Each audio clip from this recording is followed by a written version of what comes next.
baxın mənə. Mənə baxın. Demək mən sizə əlifbanın o hərfindən bir hərf deyəcəm.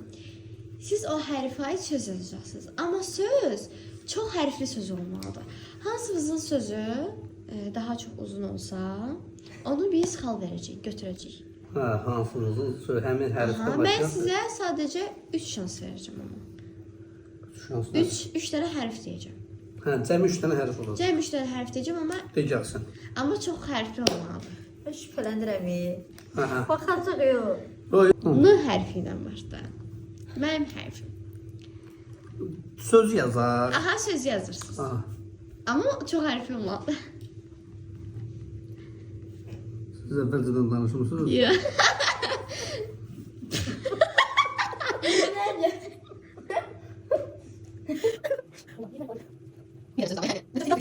Başa verin bilsiniz nə var? Birinci baxın.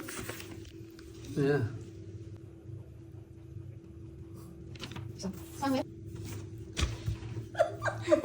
O neydi o? Pulsuz yazmışam belə. Sızrı.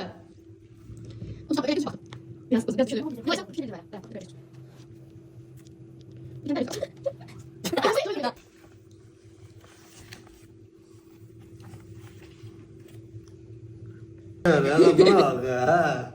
Oxu gördü. Yavaş ol. Sözdü o. Başlayır da. Elan etməmişdən qabaq mən onun baxacam Bir vərəqinə. dəqiqə, birinci mən müsiflər heyətiyəm, zəhmət Aha, olun. de, Yaxşı, gəlsin. dayanın, düşünürəm. Z. Siz olmaz olmasın.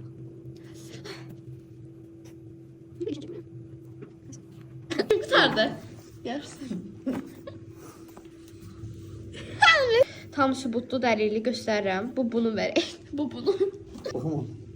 12 dənə mən yoxlamamışam ki. Ey, yazı. Yok üstüne kat koyuyor. Hesaplıyorum. Elə sandım Əlifba bütün hərfləri var. bənətər və bax bu faktiki sözdür. Mənə. Burada.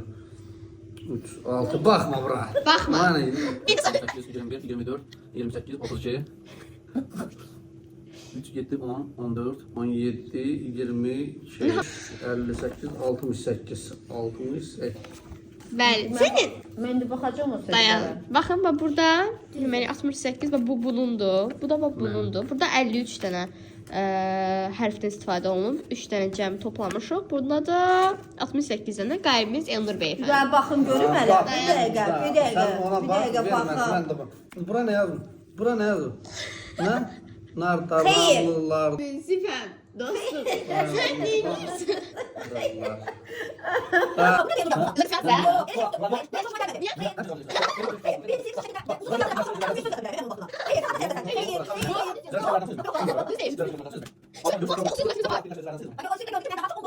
Yazmışam. Ona göre baktı, boylandı.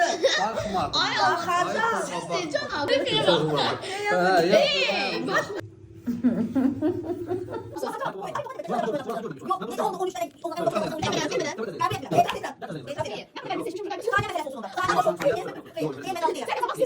A few moments later.